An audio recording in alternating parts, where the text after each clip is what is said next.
So remember, it was a surprise. They got Washington, and they turned things around quicker than everyone thought.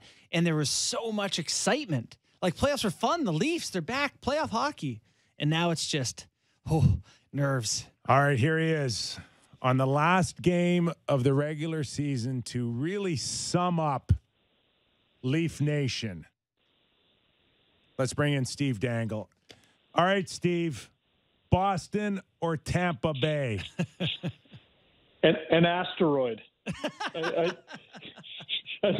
think would be preferable. You know, Kyper, maybe you had a point. You know, because all those years ago when we first met, you know, I was cheering for them to tank, and yes, it did get them Mitch Marner. Yes, it did get them Austin Matthews, but I feel bad for ever cheering for them to lose for the amount that I want them to win right now. Wow, it's bad, man. I need it.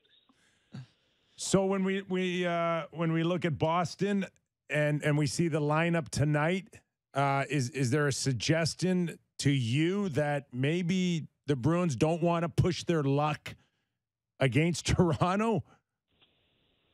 Well, man, this is the thing, right? Like, yes, you have a great track record of success against the Leafs, but like the Caps eventually got their win over Pittsburgh. But the thing about the Leafs is they have a starting goaltender currently, whereas Carolina, I believe they'll draw if they don't get the Leafs. Right now, they're looking at Antti Ranta for the first round. Mm-hmm. So I think we got 15 games on the docket tonight, 30 teams in action, and I'd love to know how many of them are actually trying their hardest to ice the best lineup possible. It's not many.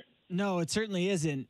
So, Steve, I want to get a sense for your and the Leafs Nation evolution of like going into playoffs 5 years ago against Washington to how it feels now. And I was saying before you came on that it just feels like it's a lot less fun this time around and a lot more nerve-wracking. Maybe I'm projecting there, but how do you think the feel is for Leafs Nation heading into this postseason run?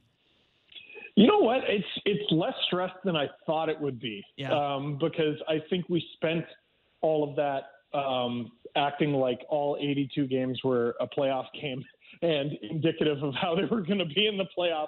I think they went on a stretch or had a stretch of really good games I think it was in March, and this whole fan base sort of woke up to, these are the games where they're engaged against teams like Pittsburgh and Carolina.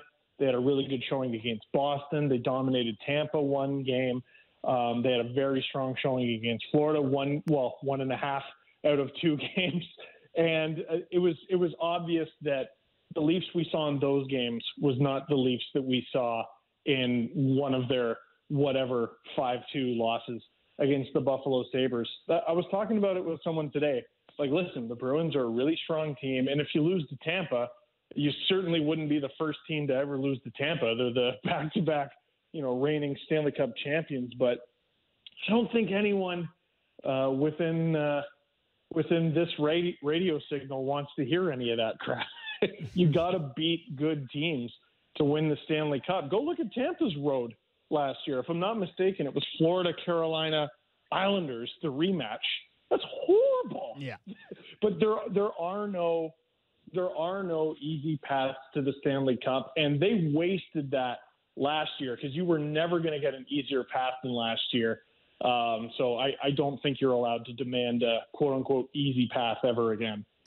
Everybody wants to say, well, it's all about the playoffs, which is true. But this was a special season for Toronto Maple Leaf fans and people of your ilk, right?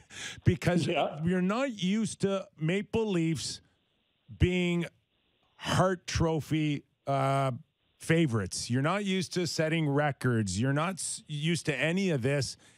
And yet that's what we got out of 82 games. And is there a chance, Steve, that if the Leafs do not get out of the first round, that the things that Matthews and Marner and the team were able to do over 82 games cushions the blow? Oh, God. Well, first of all, Kyper, I think you're selling yourself short. I know you got a few hard votes while you were here in a Leaf uniform, so I don't know what you're talking about there, but I don't think that cushions the blow one bit. Anyone who was at that game where Matthews got 60 goals or when he hit 50, hopefully they held on to the ticket stubs and they'll be able to say, oh, I was there. It was great. It was such a great moment. No one is going to give a crap. No one is going to give a crap if the Leafs don't make it out of the first round. Even going down fighting, I mean, boy, that's a tough sell. The smart, rational thing to do after a potential loss to Tampa versus what will feel really good differs greatly. Okay, hold on. Yeah. For the record, I'm the dinosaur here, but there are no ticket stubs anymore. It's just you got to keep your phone. Hey, everybody, this is screenshot. This is the phone I used when I saw Matthew score 60. Less romantic. Yeah. Okay. Fair enough. You're right. No, I'm the old man. Steve, over the course of the year and following along with some of your videos, I've noticed you intermittently taking the position that someone like Kyper may, and that the team may sometimes need to be tougher. You want to see some pushback on things. How has the response been from your fans, who I think typically have pushed back against that sort of narrative in the past? How has that gone over this year? And really, I guess, what brought you to that conclusion at times? What brought me to that conclusion was attrition. You see one playoff series where maybe the calls don't go your way and you're like, that's crap, but next year maybe it will. And then it doesn't again.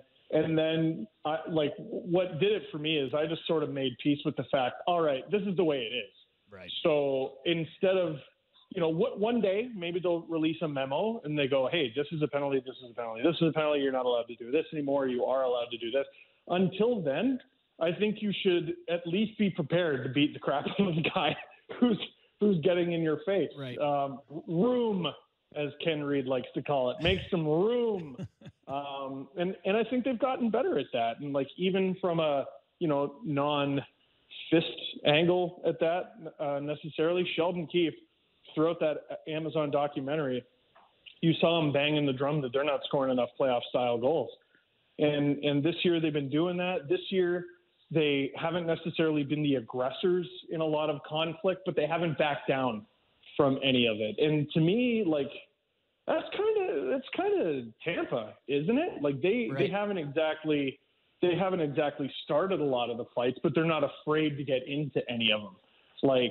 Matthews getting ragdolled by Ben Sherratt in Game 1 last year. I understood the thought behind it, but no one wants to see that.